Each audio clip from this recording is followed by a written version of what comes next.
संयम जीवन का अखंड अमिट सौंदर्य है। प्राण है, आधार है। सत्पुरुषों ने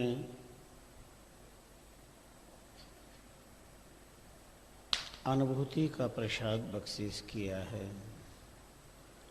राम नाम राजा भयो, शील भयो उमराव। शील बिना पहुँचे नहीं, कोटि करो उपाव।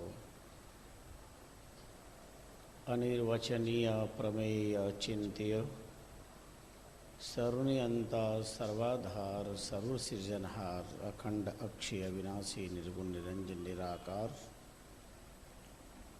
भक्त भक्ति भाव सगुण सांजन साकार। परात्पर पूर्ण ब्रह्म के पावन पाद पद्मों में प्रणाम करते हैं। अध्यात्म सम्राट पुण्य श्लोक तपश्चरण।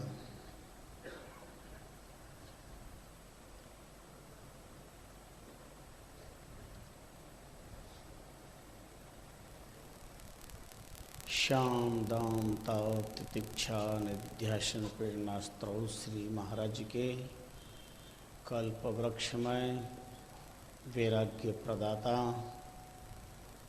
शिलत्व संदेश बहुत कराने वाले पावन पद पद्मों में प्रणिपात करते हैं। ज्ञानी गुणी मनीषी नाम मर्मज्ञ मुनि चतुष्टय विभूतियों का स्मरण।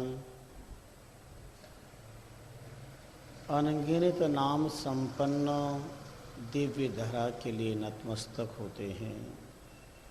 भक्ति प्रचारक राम रस रसिक संतजन,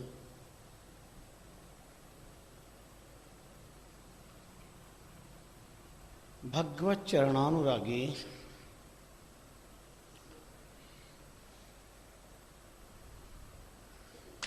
सत्संग मंदाकिनी में आत्मा उगाहन की इच्छा से समुपस्थित भक्ति भाव भावित भाग्यशाली भक्तजनों,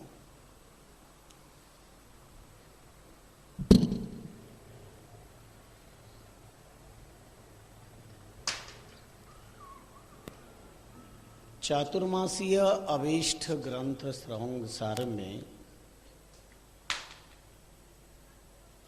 शील प्रधान मानव जीवन की दिव्यता, भव्यता और विलक्षणता का अद्भुत चित्रण है,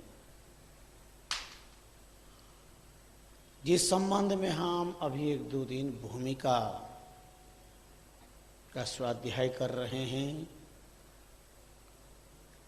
राम नाम राजा भयो, शील भयो उमराव। शील बिना पहुँचे नहीं, कोटि करो उपाव। भगवान का मंगलमय दिव्य जो नाम है वो राजा है, सम्राट है। और संयम को जागीरदार, मंत्री आदि की उपमा दी है। शील भयो उमराव। शील बिना पहुँचे नहीं, कोटि करो पाओ। मंत्री के बिना राजा तक पहुँचना बड़ा दुर्लभ है। संयम के बिना साईं की प्राप्ति, परमात्मा की प्राप्ति दुर्लभ नहीं, दुर्लभतर ही नहीं, दुर्लभतम है। संयम तन मन राखिए, संयम इंद्रिय प्राण। संयम ते साईं मिले, कहे दास भगवान। शास्त्रों में 8 प्रकार के भोगों का भी संकेत किया गया है, जो संयम को तोड़ के रखते हैं। सुगंध वनिता वस्त्रम, गीत तांबूल मंदिरे।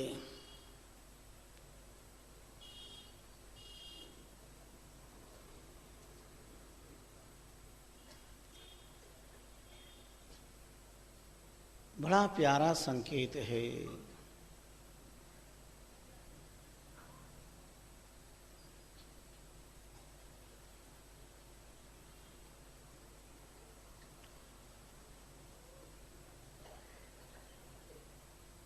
सुगंध इत्रादि का प्रयोग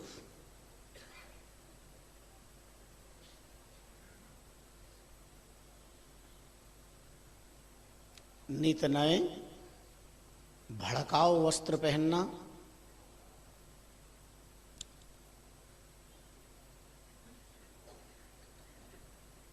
संयम शून्य नारी से संपर्क,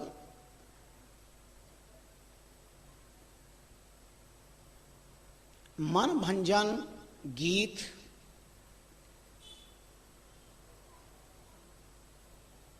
तांबुल,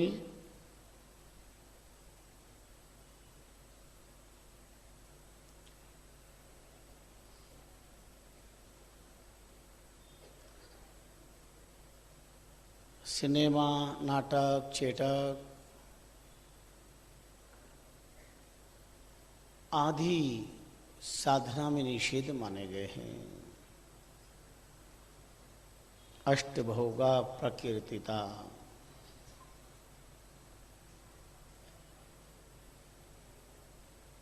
स्वादिष्ट भोजन साधना में बाधक है।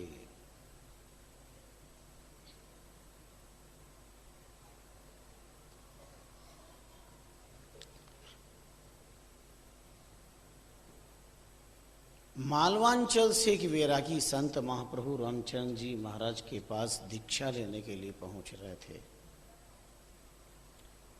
रास्ते में एक जगह गांव में विश्राम करना पड़ा। पेट की ज्वाला को शांत करने के लिए किसी ने आग्रह कर लिया तो 2 रोटी ला करके दी, एक गरम एक ठंडी और गुड़ रख दिया।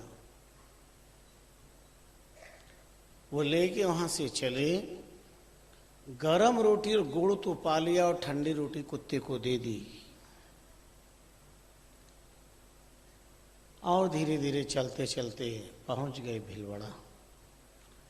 महाप्रभु रामचंद्र जी महाराज के चरणों में बड़ी ख्याति प्राप्त प्रशस्ति सुनी हुई थी, दर्शन किए और अपनी भावना व्यक्त की कि मुझे दीक्षा चाहिए। अंतर्यामी महाप्रभु स्वामी रामचरण जी महाराज चमत्कार नहीं, यथार्थ स्वभाव जिनका है जीवों पर कृपा करना। संत की सहज वृत्ति है समागत व्यक्ति के व्यक्तित्व के बारे में जान लेना स्वभाव।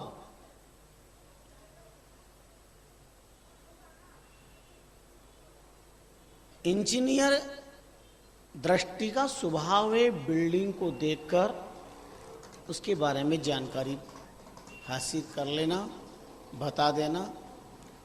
बॉडी को देख करके डॉक्टर कुशल वैद्य सहज में बता देते हैं कि अमुक रोगाक्रांत है, का स्वभाव हो जाता है, चमत्कार नहीं, सहज स्वभाव।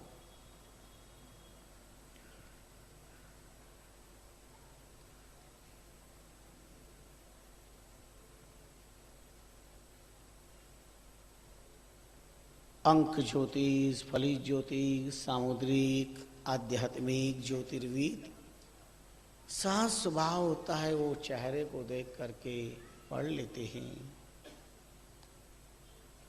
ऐसे ही संत का सहज स्वभाव होता है, वो चित्त को पढ़ लेते हैं। बोलते नहीं है, उन्हें सब पता चलता है। यही संतत्व है। तो महाप्रभु रामचरण जी महाराज ने निवेदन किया तो उन्होंने कहा, तब स्वामी जी बोलिया, ऊनी रोटी गुड़ खाए, शीली दीनी कुत्ते को,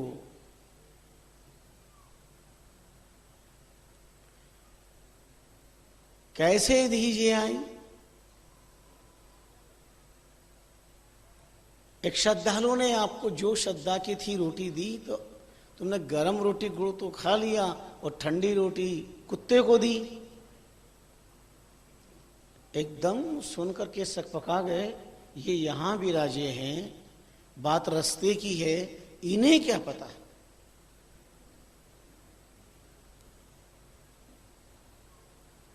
बहुत बार ऐसा लगता है, ऐसा होता है। बहुत प्रायश्चित किया, मेरा बहुत बड़ा अपराध है, बहुत बड़ा दोष है, मैं किसको दोष दूं। जो कुछ आप फरमा रहे हैं बिल्कुल सच सच है। तो आपने फरमाया अभी तुम स्वादु हो, गरम और ठंडी रोटी इस स्वाद को प्रकट करती है। अभी तुम साधु के योग्य ने दीक्षा नहीं दी, अभी तुम साधना करो। जिसकी जीवान पर अच्छा बुरा, गरम ठंडा, जली अधजली और दुनिया भर के जिनकी जीवन में विषय हैं, वो साधु वेश में भी साधु नहीं है। स्वामी रामचंद्र जी महाराज के चिंतन की पावन धारा में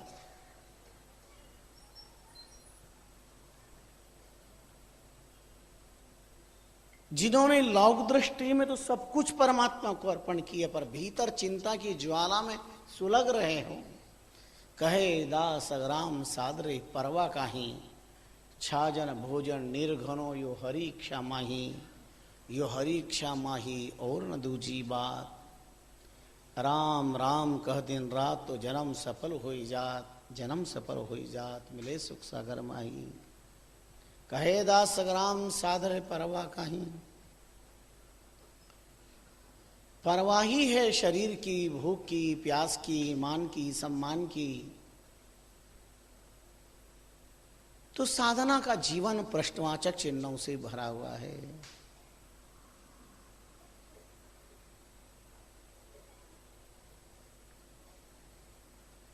इसलिए महापुरुषों ने राम नाम राजा भयो, शील भयो उमराओ, शील बिना पहुंचे नहीं कोटि करो पाओ। संयम सर्वोत्तम साधना है। परि संयम की साधना में परहेज नामानुरागिता है, नाम स्मरण।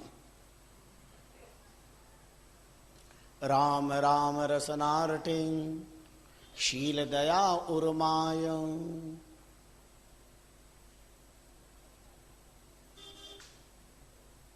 शीलत्व हो और राम नाम का प्रभावत्व हो जीवन में।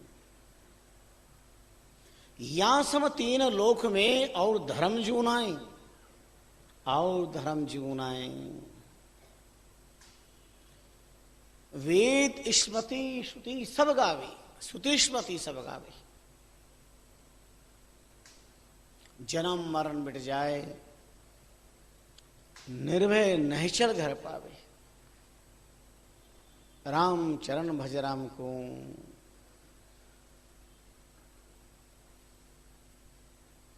महाप्रभु ने बार बार संकेत किया है, अनंत बार संकेत किया है।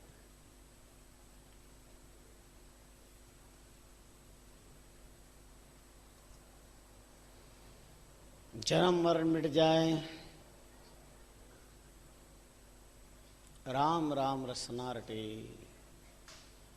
शील दया उर्माए। जीवन में नाम स्मरण हो, संयम हो, दया महारानी का आधिपत्य हो।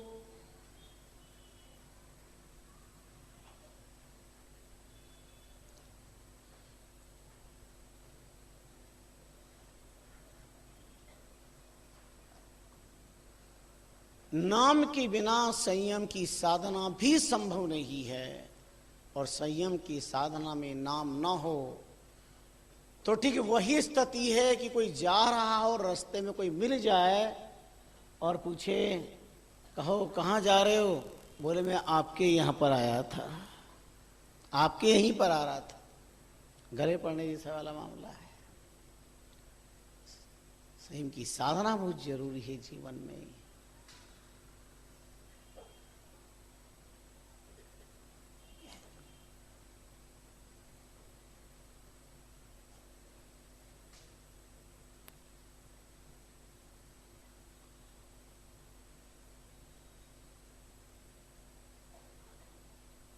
राम भजन से कामना घटत घटत घट जाए, जैसे सुहागो हेम को टांको दीत जलाए, टांको दीत जलाए करे 12 बानी को,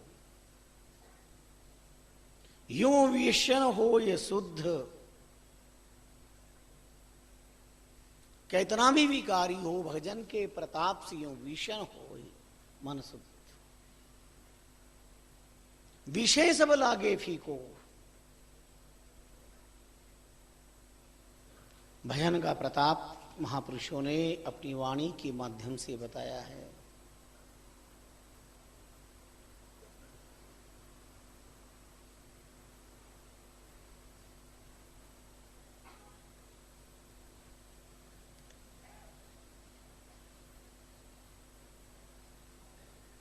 नाम साधना को ताक में रखकर कोई जीवन में सुख का रास्ता अपना नहीं सकता।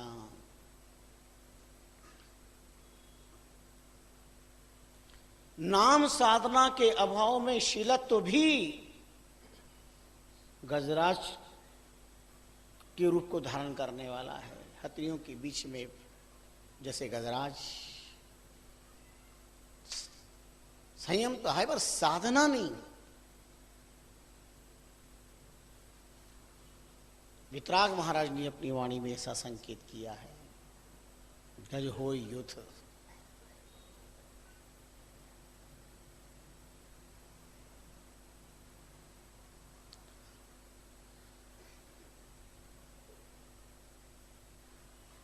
हमारी आंखों पर संयम हो, कर्णेंद्रिय पर संयम हो, रश्नेंद्रिय पर संयम हो, वासना पर संयम हो,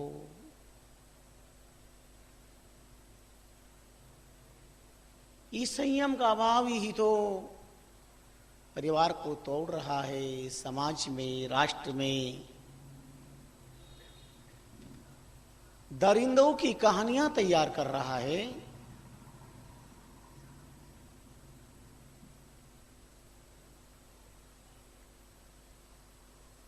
संयम का अभाव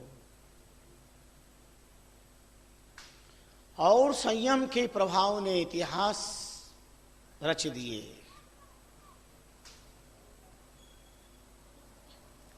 वैसे बहुत कम लोग जानते हैं देवव्रत को, बहुत कम लोग जानते हैं देवव्रत को, पर कौन नहीं जानता है भीष्म पितामह को।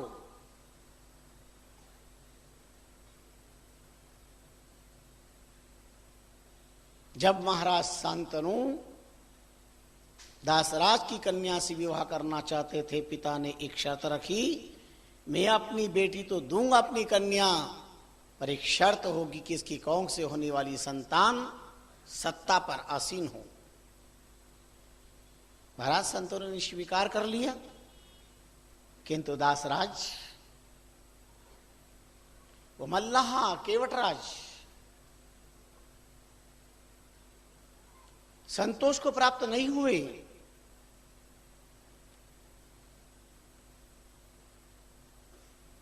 उनका महाराज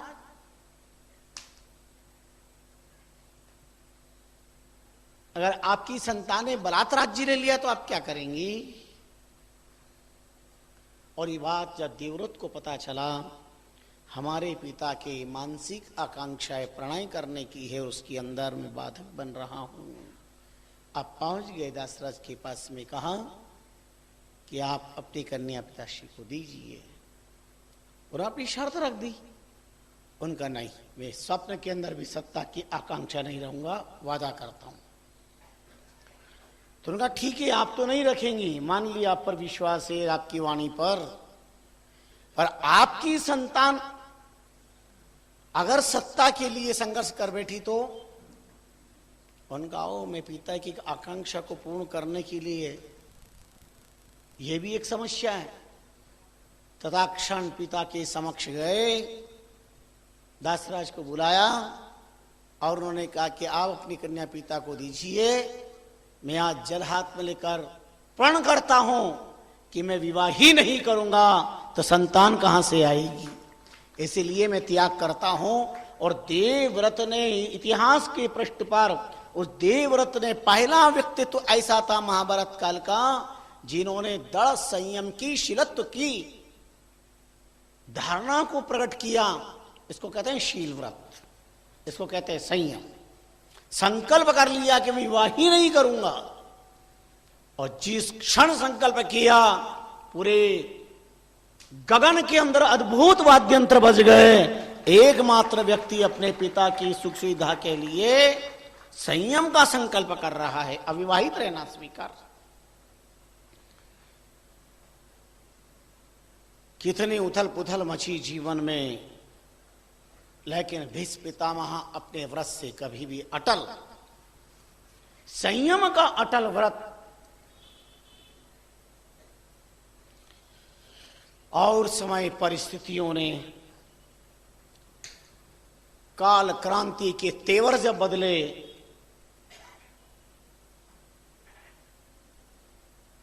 चित्रांगत के द्वारा मारे गए, विचित्रवीर्य को राज यक्ष्मा का रोग हो गया।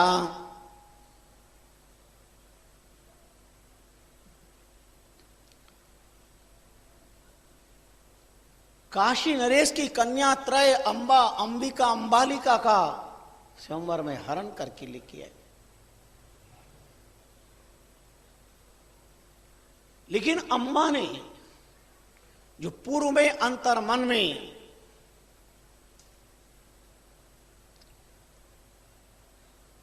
मन ही मन संकल्प कर चुकी थी, अपहरण में वो भी एक साथ, पर उन्होंने कहा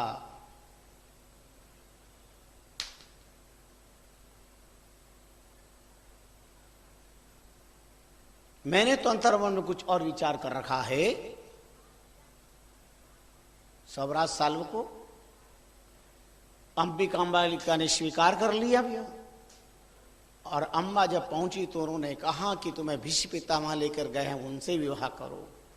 इन्होंने कहा कि मुझे आपके साथ विवाह करना, बोले संभव नहीं है, तो आप क्यों लाए हरण करके।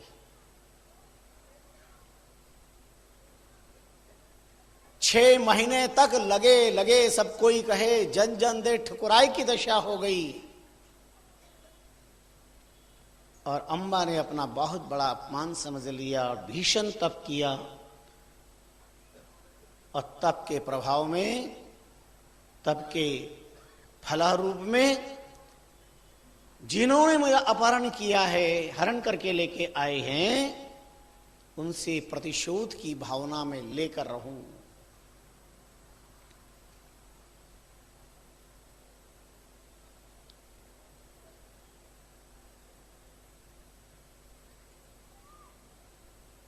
ठेठ परशुराम जी की शरण ली,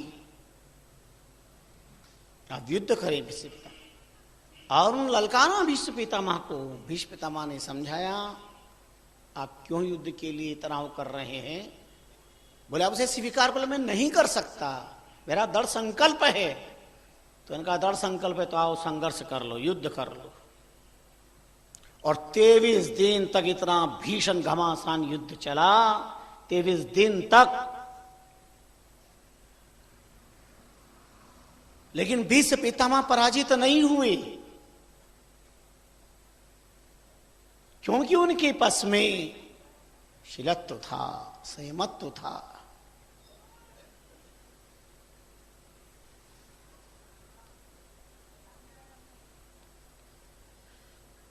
प्रतिशोध की आग कोई शांत नहीं हो गई थी।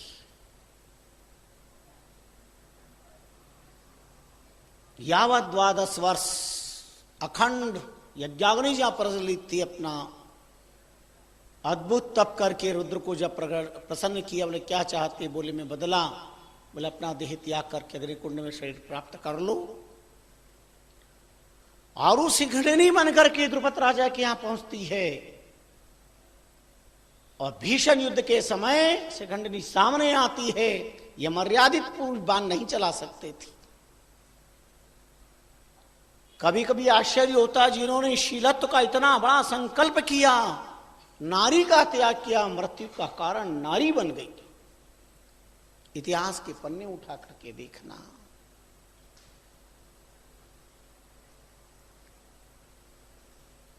18 दिन तक महाभारत के युद्ध में एक अकेले बंदे भीष्म पितामह 10 दिन तक भीषण संघर्ष करते रहे।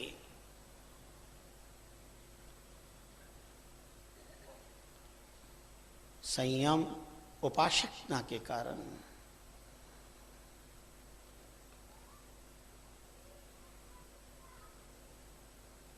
इसलिए हमारे शास्त्रों में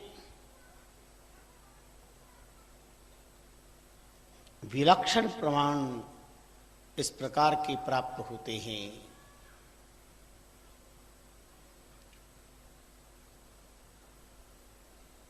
मेघनाथ को युद्ध की भूमि पर धूल चटा देना साधारण बात नहीं। जिन्होंने 12 वर्ष पर्यंत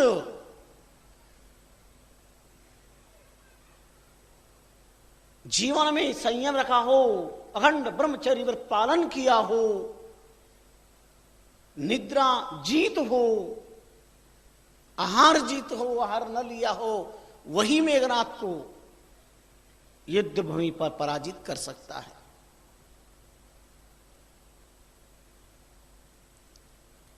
और बाबा तुलसी ने इतिहास की रचना में रामचरितमानस में महर्षि वाल्मीकि ने वाल्मीकि रामायण में लक्ष्मण को यति की उपमा दी है।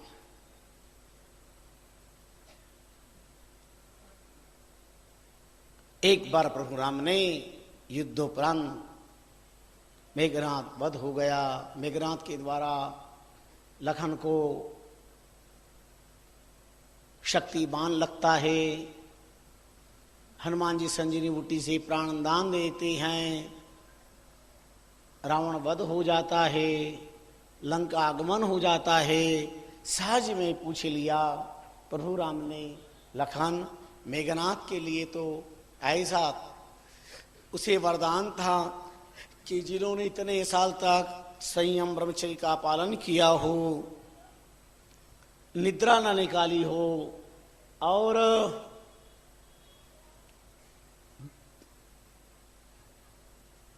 अन्न पर संयम किया, भोजन न किया हो, वही उसे पराजित कर सकता है। तो आपने कैसे पराजित कर दिया भैया लखन? लखन ने कहा कि मैंने किया ही कहां भोजन इतने दिन तक।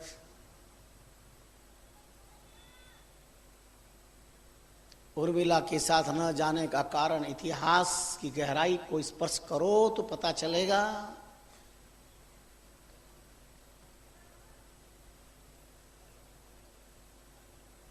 विश्व के मानस पटल पर उर्मिला का पाति व्रति धर्म, अखंड ब्रह्मचारी व्रत और लखन का स्वर्णाक्षरों में लिखा हुआ है।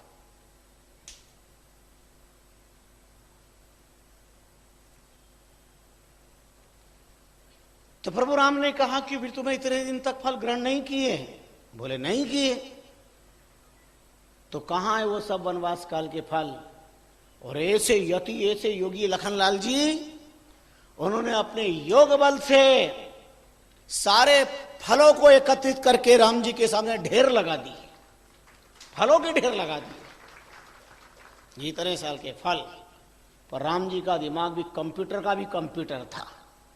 उन्होंने भी सारे फल को गिन दिए और कहा लखन 4 दिन के फल तो इसमें है नहीं। वनवास काल की अवधि के सारे फल हाजिर कर दिए सामने। राम माइंड कंप्यूटर एक एक को गिनते 4 दिन के फल नहीं है, लेकिन वो 4 दिन के फल कहां है? लखन जी मुस्कुराए के लगे, प्रभु आप कैसा विनोद कर रहे हैं आज, क्या फरमाना चाहते हैं? प्रभु 4 दिन तो अपने फल दिए ही कब? पिता मरण सत्य संध प्रजा वत्सल पुण्य श्लोक महाराज दशरथ के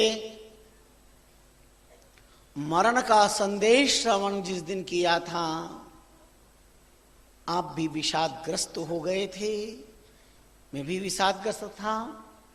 और अयोध्या सम्राट महाराज दशरथ की प्राण त्याग का दुखद संवाद श्रवण करके आप इतने विषादग्रस्त हो गए। ना आपने फल लिया और ना मुझे फल दिया। एक दिन वो पिता मरण, दूसरा सीता हरण।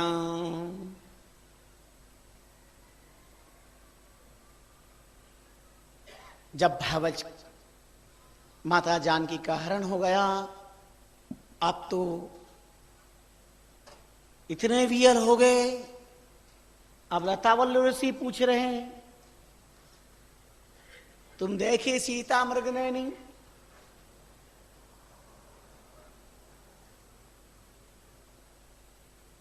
प्रभु आप मां के वियोग में इतने विरहीभूत हो गए, ना आपने फल लिया और ना मुझे फल दिया 2 दिन। और तीसरा, जब शक्तिबान लगा तब फल कहां दिए और मैंने भी कहां लिए? कैसा कारुणिक विलाप होगा। शक्तिबान लगता है मेघनाथ के द्वारा, लखन अचेत हो जाते हैं। भारी कोलाहल मचता है। लखनलाल जी को मस्तक को गौत बिरक करके प्रभु मानवोचित विलाप करते हैं।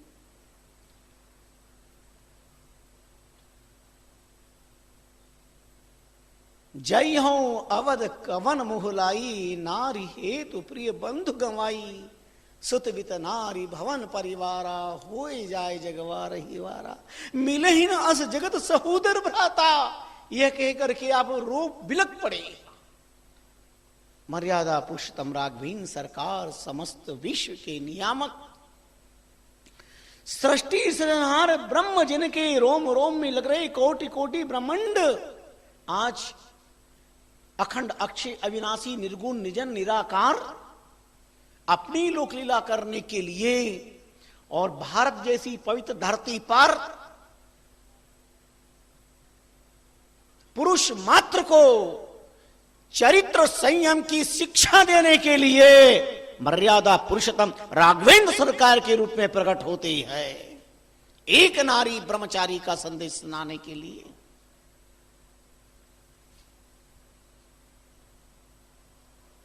प्रभु के लिए क्या शक्ति था, क्या संभव था?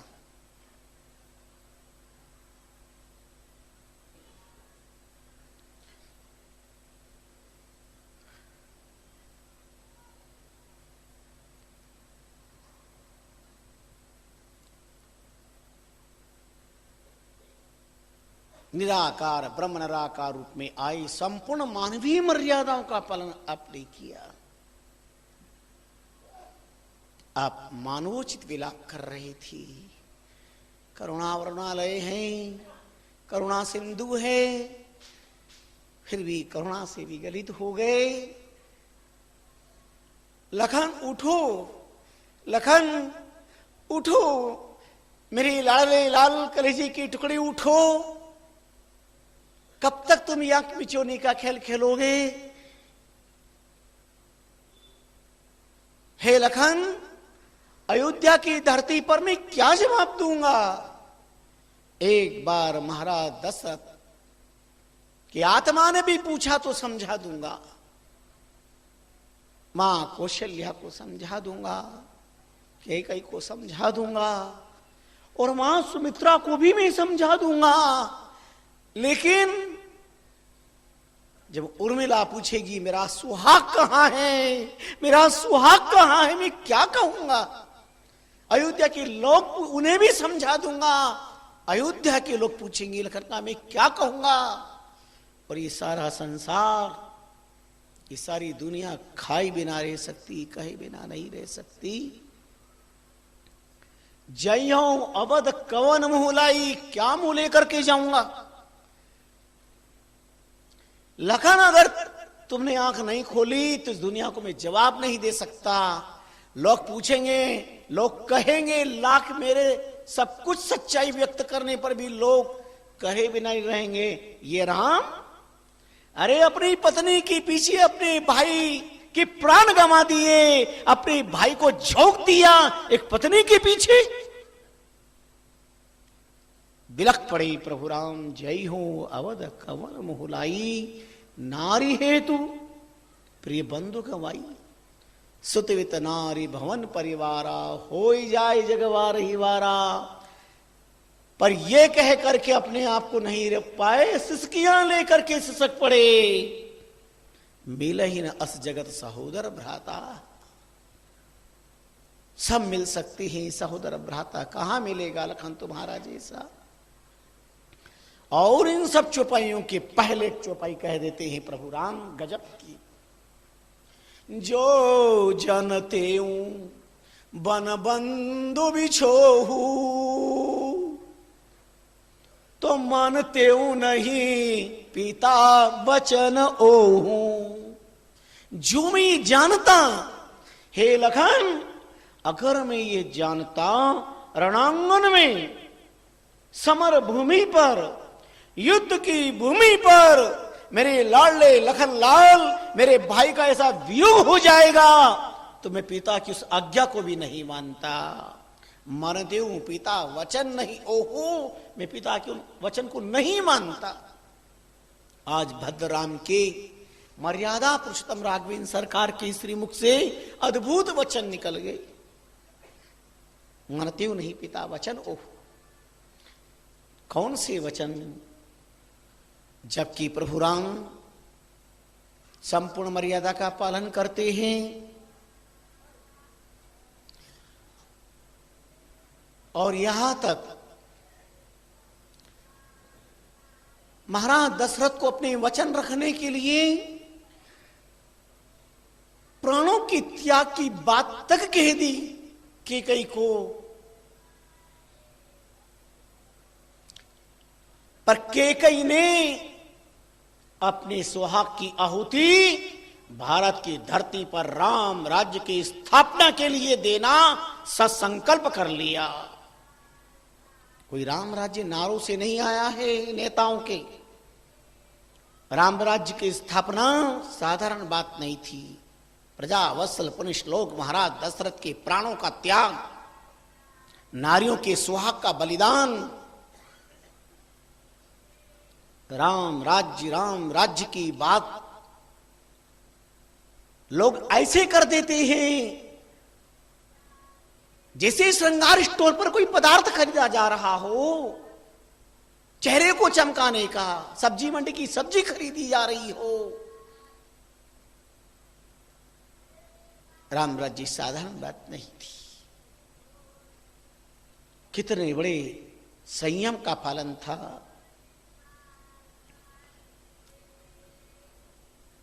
कैसा कारुणिक दृश्य रहा होगा। कौन सा परुष हृदय पत्थर हृदय होगा। ऐसे प्रसंगों को श्रवण करके नाइनों पर असर ना हुआ होगा।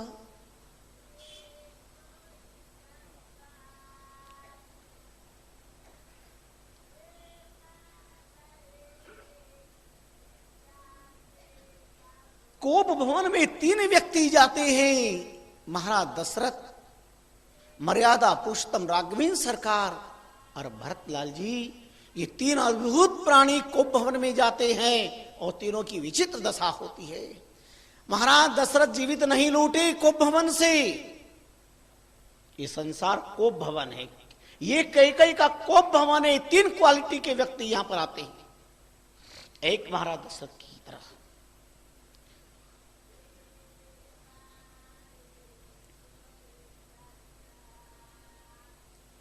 राम परम विरक्त बन गए और भरत अनासक्त हो गए।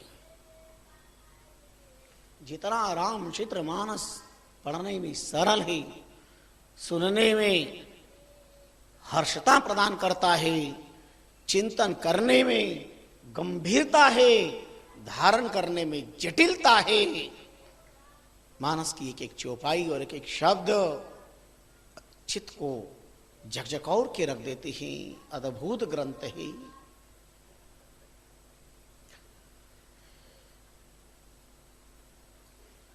भद्रराम महाराज दशरथ के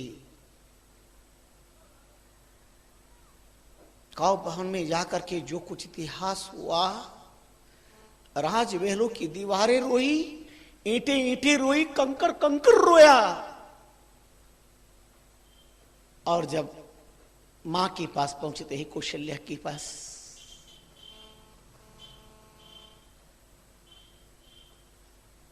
अत्यंत वृतांत ज्ञात करवाया। तब एक बात वहां कौशल्या ने कही, बहुत बड़ा इतिहास है, हम क्या छुए अभी। पर मां अंबा कौशल्या कहती है भद्र राम से, जो पीतु कहे बन जाना, केवल पिता कहे तो मेरा अधिकार ज्यादा है। संतान पर पिता से 1000 गुना ज्यादा अधिकार मां का है। केवल पिता कहते हैं कि वन में जाना है तो मैं कहती हूं कोई जरूरत नहीं, मत जाना। पर मां तू पीतु कहे वन जाना, तो तात वन ही अवध समाना।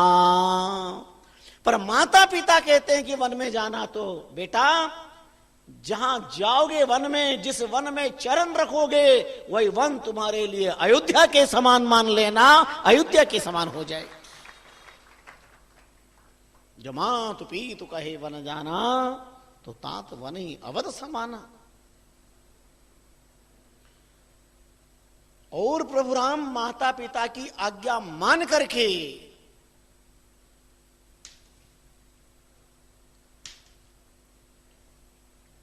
वन को स्वीकार सहर्षता से करते हैं।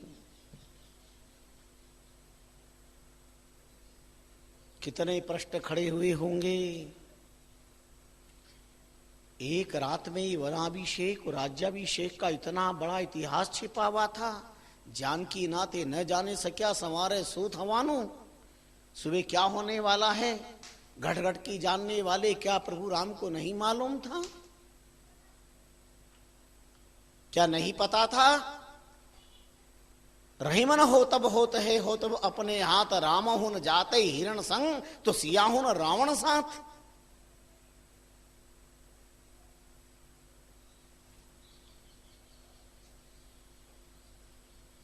किस पर देश पर केस चल रहा था ना, आपके नाम याद रख लो ना, आप ही समझ लो। हिरण को मार दिया था। रामायण पढ़ ली होती तो अपराध नहीं होता कि राम जी ने हिरण मारा तो क्या दशा हुई। हिरण के पीछे दौड़ के गए थे राम जी, तो कितना दुख त्रास देखना पड़ा। रामायण पढ़ ली होती तो इतना बड़ा केस नहीं चलता और इतनी बड़ी समस्याओं से नहीं जूझना पड़ता। नाम आपको याद रखना, मुझे नहीं रखना है।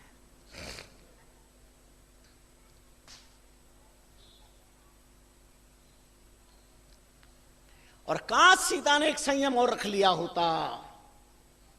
जब स्वर्ण लंका में अशोक वाटिका में सीता वे पहुंची है और वहां पर सोने की लंका में, तब सीता के अंतःकरण से एक बात निकली, हे राम मैंने तो मांगा था एक छोटा सा सोने का मृग। हे राम मैंने तो मांगा था एक छोटा सा सोने का मृग और तूने दे दी इतनी बड़ी सोने की लंका। क्या मांगा था? कहां से कहां इतिहास की कड़ियां जुड़ी हुई है।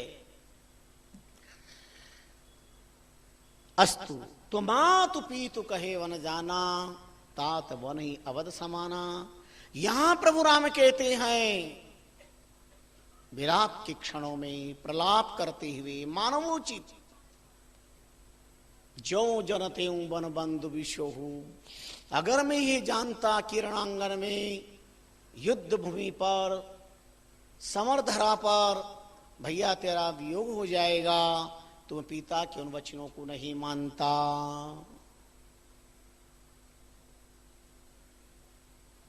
इतिहास की कड़ी कितनी जुड़ी हुई है। मानवोचित विलाप करते ही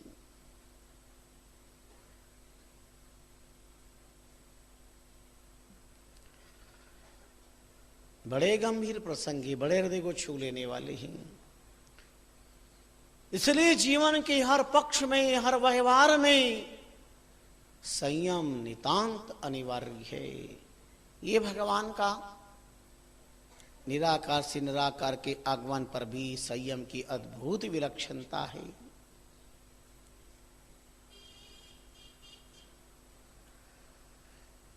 अस्तु तो लखनलाल जी कहते हैं प्रभु राम ने कहा 4 दिन के फल कहां गए, आपने गिनती करके बता दिया। पहले पिता का मरण का दुखद संवाद से विषाद अवस्था में थे, दूसरा जानकी के वियोग से विरहीभूत थे, तीसरा शक्तिवान लगाता तब फल की कोई बात ही नहीं थी, और चौथा शबरी के आश्रम पर फल आपने पाए थे, मैंने तो पाया ही नहीं था। ये 4 दिन का हिसाब किताब बराबर। प्रभु राम मुस्कुराए, लखन गजब की तुम्हारी याददाश्त है, गजब की याददाश्त। तो लखन संयम सम्राट थी, और अकेले लखन का संयम नहीं, नारी का भी संयम था। इसलिए आजकल देश की बड़ी विचित्र स्थिति है, बार बार कहना पड़ता है, ये सारे शास्त्र, वेद, पुराण, उपनिषद, सत्संग, प्रवचन केवल नारियों के लिए है। पतिव्रता धर्म का पालन करो, पतिव्रता धर्म का पालन करो, पतिव्रता धर्म का पालन करो। पूरा गणतंत्र दिवस नारियों के लिए और पुरुषों के लिए स्वतंत्रता 15 अगस्त 1947।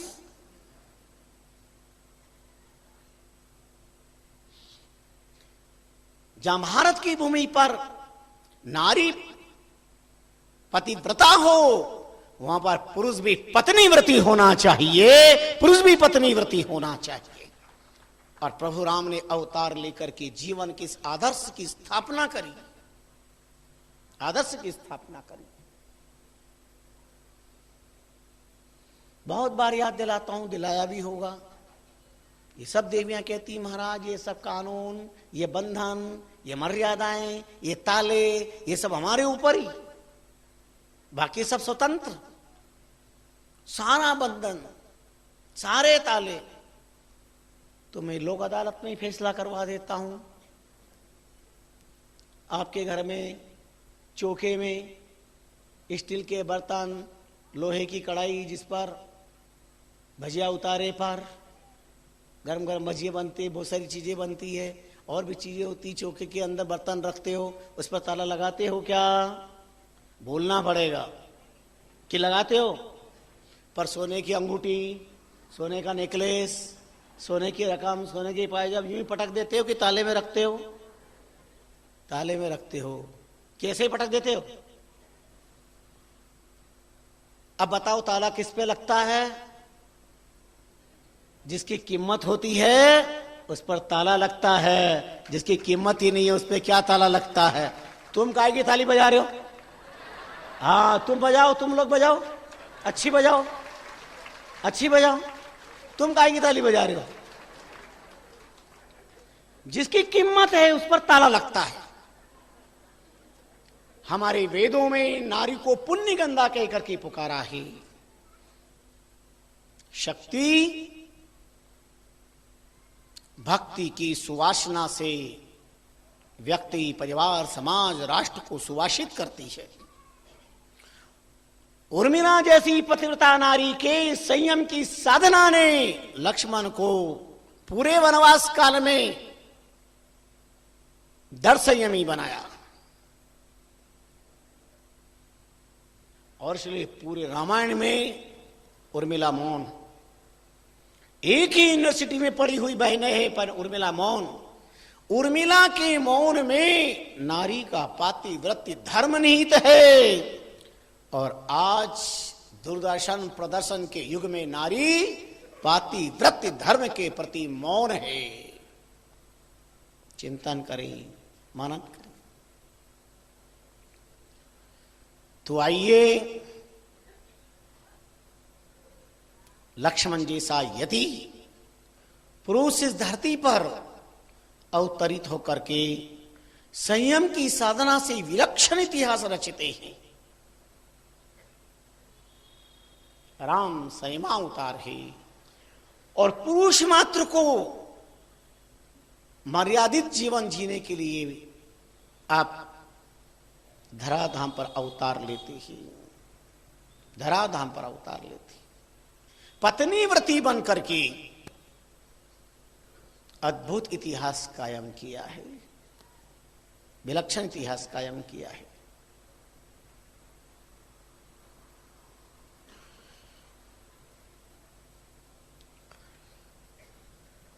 इसलिए महापुरुषों ने राम नाम राजा भयो शील भयो उमराव, शील बिना पहुंचे नहीं कोटि करो उपाओ। संयम के बिना गति नहीं हो सकती है, लाख पुरुषार्थ प्रयत्न करने पर भी संभव नहीं। एक प्यारा उदाहरण सुनिए। खांडेला ग्राम के शेखावत राजपूत परिवार, उनकी पुरोधा थे, उनकी कन्या थी, उनका नाम था करमेती। बचपन में विवाह हो गया, पर घर में हलचल मची तो उन्होंने पूछा ये सब क्या है? बोले गोना लेने का समय आया है, पति आएंगे तुम्हारे, तुमको लेकर के जाएंगे, तुम्हें ससुराल जाना है। वो करमेती तो बचपन से ही भगवान के चरणों में अनन्य अनुराग रखती, खूब भजन करती, साधना करती, कई दिनों तक भूखी रह जाती, बस भगवत भजन में तल्लीन रहती। मुझे जब इस बात का पता चला उनका कि ओ हो, एक मनधर्मा इंसान के साथ मुझे जिंदगी बितानी, अखंड अक्षय अविनाशी की आराधना करने दे न करने दे, आज ये कल का क्या पता चलेगा। उसे कुछ नहीं सूझा और वो करमेती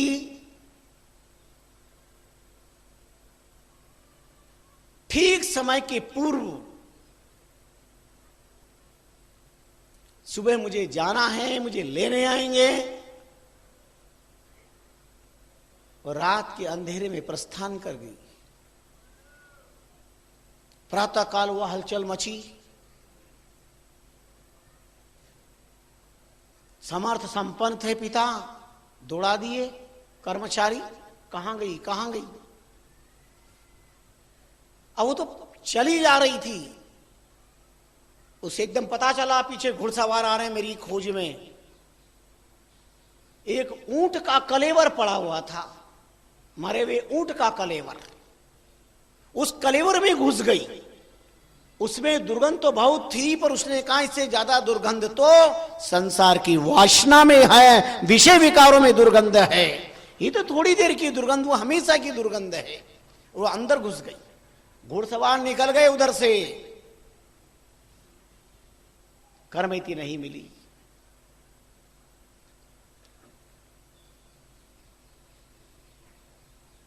पहुंच जाती है मथुरा वृंदावन की धरा पर, बस भजन करना।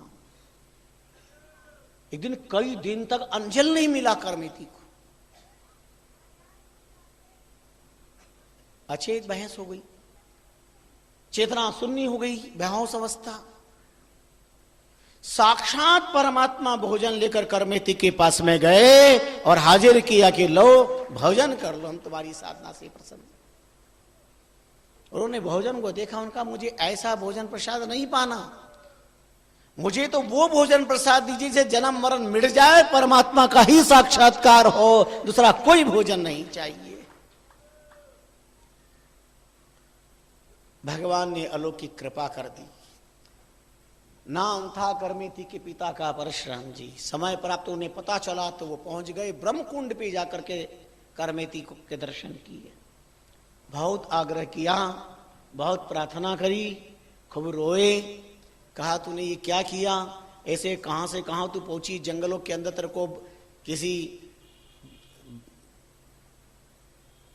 जंगली सिंह आदि का भय नहीं लगा, चौर आदि का भय नहीं लगा, भूख प्यास से सताया नहीं, और तूने तो हमारी नाक ही काट दी, ऐसे चली आई है तो चल आराम से। बहुत प्यार से कहा ससुराल मत जाना, पर घर पे रह के भजन करना, तुम लौट चलो, पर तू जो आई है तो हमारी नाक काट दी। उसने कहा पिताजी इस बुढ़ापे के अंदर में भी आप ऐसी बातें कर रहे हो, नाक है कहां जो कटे, नाक तो उनकी रहती है जिंदगी भर जो राम राम करके जीवन संचालित करते हैं, भजन करते हैं, उनकी नाक रहती है, नाक है कहां। आप वृद्ध अवस्था में भी व्यामोह जगा रहे हो, आपके तो नाक कटने की बात है कि नाक ही कट गई है, पर सारी उम्र कट गई, इसका भी ख्याल है कि नहीं? वजन था कर्मेति की वाणी में संयम की साधना का प्रभाव। एक मूर्ति दे दी पिता को, वो लेके घर आए, जिंदगी भर तक भजन स्मरण करते रहे, पर कर्मेति पूरे जीवन संयम ब्रह्मचर्य का पालन करके भगवान नाम का स्मरण करती रही। वही कर्मेति जिस कर्मा के हाथ का खिचड़ा पाकर के भगवान प्रसन्न हो गए, जीवन धन्य बना लिया। कौन कहते कि भगवान खाते नहीं, कर्मा की तरह कोई खिचड़ा खिलाते नहीं? कौन कहते भगवान आते नहीं, ध्रुव की तरह बुलाते नहीं? कौन कहते भगवान पाते नहीं, सिवरी की तरह बेर खिलाते नहीं? ये दुनिया भर के उदाहरण है। संयम से साईं मिले, कर्मेति ने संयम के द्वारा परमात्मा का साक्षात्कार किया। इतने अनगिनत उदाहरण प्रमाण हमारी इस धरती पर प्राप्त होते हैं। राम नाम राजा भया, शील भया उमराव, शील बिना पहुंचे नहीं। शील कहते ब्रह्मचर्य को, अखंड संयम की साधना को। क्या क्या इसके प्रभाव हैं, अभी प्रसंग चलेंगे कल से, बड़े प्यारे दिल को छू लेने वाले।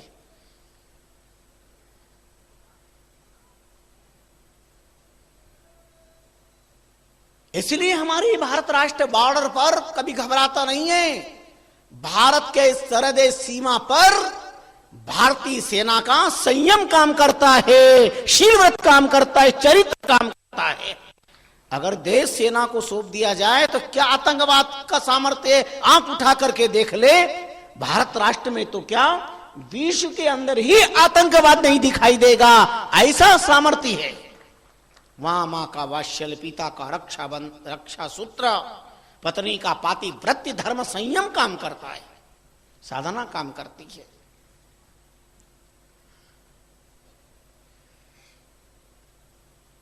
तो जंबूस्वर चरित्र एक शील चरित्र है, संयम चरित्र है, भक्ति चरित्र है, नाम चरित्र है, अद्भुत विलक्षण चरित्र है।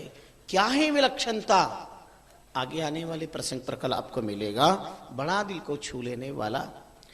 आइए, समय का प्रसंकेत नवरात्रि याद है। मैं तो केवल आपको याद दिलाता जा रहा हूं। सबसे बड़ा संयम है 9 दिन का, 3 घंटे का संयम हमारे को रोज 9 दिन रखना है। बैठने का, पाठ करने का, भूलने का। घबराइए नहीं, कोई लोग सोचे हमने तो कभी रामायण ही हाथ में नहीं लिए, वो तो लेके बैठे। मानस की चौपाई का एक शब्द भी कान में पड़ेगा तो एक अश्वमेध यज्ञ का फल प्राप्त होगा। ये साधारण विषय नहीं है, और श्रवण कर लेंगे वो भी पुण्य प्राप्त होगा।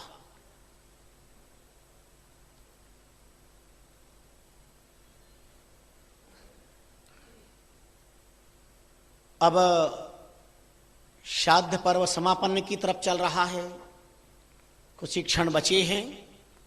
खैर, उसका लाभ लीजिएगा। और नवरात्रि महामहोत्सव रामायण पाठ सामूहिक रूप में सस्वर बड़े आनंद के साथ में करोगे। रामायण का पाठ घर में और जीवन में होगा ठाठ।